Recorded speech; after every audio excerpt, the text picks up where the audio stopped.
idea. How about the focus on conservation? That's a great idea, but how about we limit it to one type of conservation? So maybe we look at environmental conservation? Yeah, we could. But what about like focusing more on climate change? What do you guys think about that? Well, what if we talked about the impact energy has on climate change?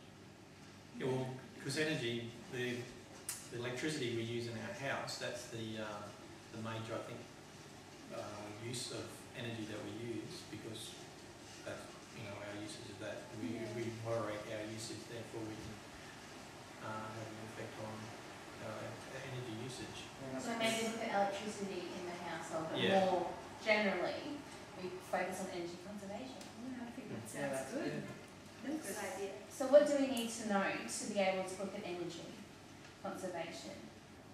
Yeah. So we have to focus on what is energy conservation. What are the different types of energy? I suppose whether it's fossil fuel, solar power, I suppose. Water. Yeah. How energy consumption affects our world and how we use it in our everyday life. What's the most type of energy used in the household? Sounds good.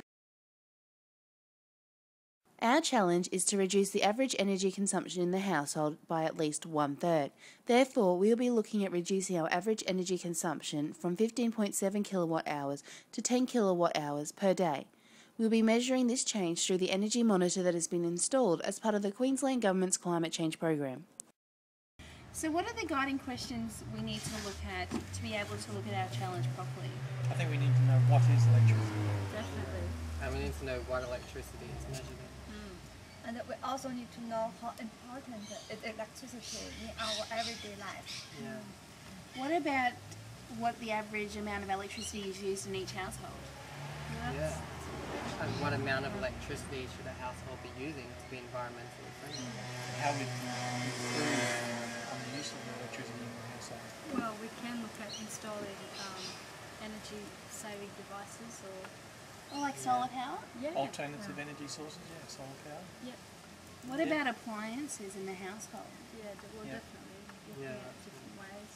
Like energy Energy-saving saving light light bulbs? Yeah, that's it. Turning power points off?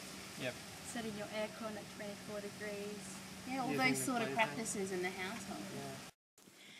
Guiding activities would include getting the students to go on an excursion to Energex, getting a climate change electrician out to speak to the class about different aspects of electricity. The students could then research different electricity practices, play interactive games, as well as learn how to read a meter. This is a great way to look at the kilowatts per hour that we're using. Yes.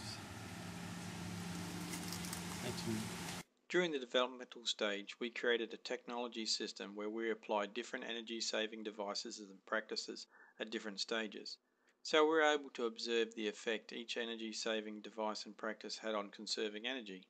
By doing this, we were able to observe which devices and practices were an essential part of our system and those which are not impacting at all, or whose effect was minimal. So through the use of the climate change monitor, we were able to see that we were able to reduce our energy consumption per day from 15.7 kilowatts per hour to 13 kilowatts per hour, but we're still 3 kilowatts per hour outside our target. So we're going to have to think of something else to help us reduce that. Well, if we go back to our guiding questions, we mentioned alternative energy sources, so maybe if we looked at using an alternative like solar power, because that's the most easily accessed that a household has in Australia. So if we put solar panels on, that would reduce our energy intake from coal. So then we'd also have to add to our guiding questions too, wouldn't we? We'd need to know how many panels we'll need to reduce our intake by that 3 kilowatts per hour. Yeah, well, we'd have to research on how much. Yeah, and how it all works, basically. Solar power. How many panels to put on the roof. Because some panels are better, more energy efficient. The wattage of the panels, and for sure. So we need to research that, and then I think by doing that, we meet our goal of 10 kilowatts per day. I agree. Okay, so let's go develop our plan again, but this time we'll add the factor of solar power into it. Yes. But since we can't realistically put solar power into this house in this short time frame and measure the effects it will have, how else are we going to be able to? Well, I think we should definitely do some research. That would definitely help us.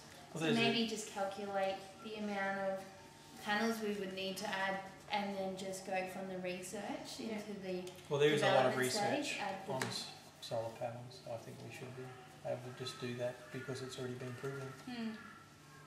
Oh, brutal. Okay, well, let's go find out how to work out how many panels we need and let's put it in the development stage. For the amended development stage, we were required to work out how many solar panels would be needed to be installed to reduce our energy consumption by 3 kilowatt hours per day.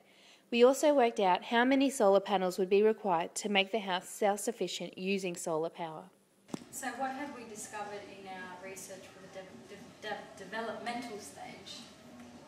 I guess that we found that if we added the solar panels to our developmental process, that if we added the 4 panels at 120 watts each, where they were receiving 8 hours of direct sunlight, we would be reducing our solar power energy to meet our target of 10 kilowatts per hour. That is also making sure that it is receiving that 8 hours of direct sunlight, and we are using the strongest of the 120 watt panels. Yeah. Well, you could even look at it if we decide to add on more panels, it would reduce it even further. Yeah, I think this household requires from 17 panels to be self-sufficient. That's pretty. Needing 8 hours of direct sunlight, so overcast days and during winter you might require more, but during summer that should be enough to keep you self-sufficient. However, that's dependent on the size of your roof and if it can support 17 panels. That's very true. I guess being in Queensland as well, it's great because we have a lot of sunlight. I think the main point in this evaluate segment is that we have to understand that even if we do install the 4 solar power panels onto the roof of the house, we still have to keep up the same level of using power safety appliances and practices to make sure that we're still getting the 10 kilowatt per hour target. There's no point installing the 4 and reducing it by 3 without and not continuing to turn appliances off at the wall and use the barbecue as often as possible. We still have to really participate in those practices and using energy saving appliances as much as possible. I think so. Yes. Yeah, that's true. Otherwise, there's no point in it. Yeah, we need to do it in a comprehensive way.